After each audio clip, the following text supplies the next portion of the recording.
अस्सलाम वालेकुम।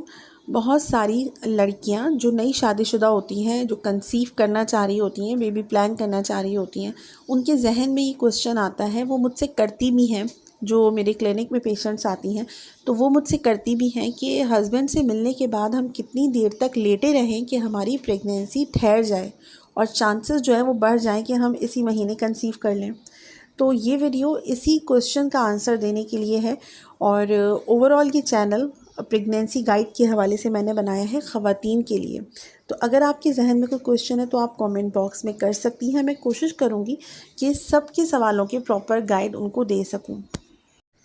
तो अपने सवाल की तरफ चलते हैं कि हस्बैंड से मिलने के बाद आपको कितनी देर तक लेटे रहना चाहिए। इसका जवाब ये है कि कम से कम 10 मिनट या 20 मिनट तक आपको लेटे रहना चाहिए। लेकिन इसके साथ अगर आप एक और चीज़ फॉलो कर लेती हैं तो आपके कंसीव करने के चांसेस बढ़ जाएंगे।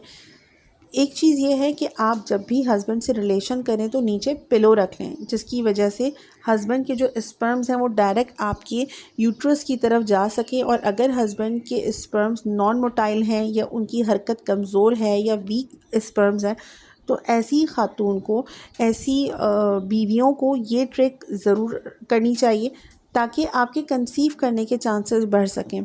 दूसरी चीज़ है leg up the wall exercise. आप 10 मिनट या 20 मिनट लेटती हैं और सिंपल लेट जाती हैं सीधी, तब आपके कंसीव करने के चांसेस थोड़े कम होंगे।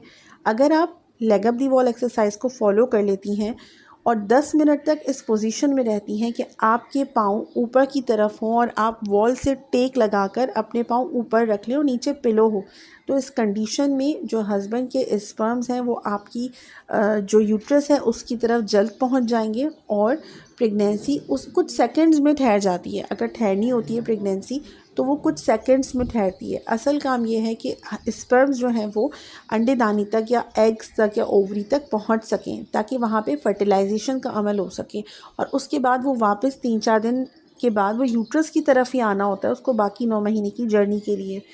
तो आपको ये 2-3 टिप्स फॉलो करनी है। रिलेशन के टाइम पे पिलो रख लीजिए नीचे, 1 या 2 पिलो, ताकि आपकी पोजीशन ऐसी बने कि स्पर्म्स प्रॉपर तरीके से पहुंच सकें। और एक और चीज़ का बोनस टिप ये है कि एक और चीज़ का आपको ध्यान रखना है कि 10 मिनट या 20 मिनट से ज़्यादा आपको नहीं रुकना। उसके बाद जाकर आप वॉशरूम, वजाइनल एरिया को पूरी तरह से क्लीन कर लें, वॉश कर लें, क्योंकि कभी कभार ये होता है कि आपकी वजाइना में कोई इन्फेक्शन हो जाता है, सेक्सुअली ट्रांसमिटेड कोई डिज़ीज़ की वजह से हो जाता है, या आपकी जो यूरिन इन्फेक्शन है वो हो जाता है। तो इस वजह से भी जो स्पर्म्स होते हैं वो ज़्यादा अरसे तक एक्टिव फॉर्म में नहीं रह सकते, वरना जो स्पर्म्स होते हैं वो 3 से 4 दिन तक अलाइव रहते हैं। और अगर आपने ऐसे टाइम चूज़ किया है कि जब आपकी ओवुलेशन डे था उस टाइम आप मिली हैं, तब भी आपके कंसीव करने के चांस। तो सिर्फ ये बात मैटर नहीं करती कि आप हस्बैंड से मिलने के बाद कितनी देर तक लेटी रहें, सिर्फ ये बात मैटर नहीं करती, इसके साथ आपकी पोजीशन क्या है लेटने की वो मैटर करती है। और एक और चीज़ मैटर करती है कि आपके ओवुलेशन डेज़ चल रहे हों। अगर आप ओवुलेशन डेज़ के अलावा हस्बैंड से रिलेशन करती हैं तो फिर आपका एग ही बाहर नहीं आए। तो जब आपकी ओवुलेशन नहीं होगी तो हस्बैंड के स्पर्म्स का कोई फ़ायदा नहीं है। 3-4 दिन में एक्टिव रहकर, अलाइव रहकर वो मर जाएंगे। तो इस कंडीशन में आपको फ़र्टाइल डेज़ को ट्रैक करना है। फ़र्टाइल डेज़ में आपको रिलेशन कायम करना है ताकि आपके कंसीव करने के चांसेस बढ़ सकें। अपना ख्याल रखिए। अल्लाह हाफ़िज़।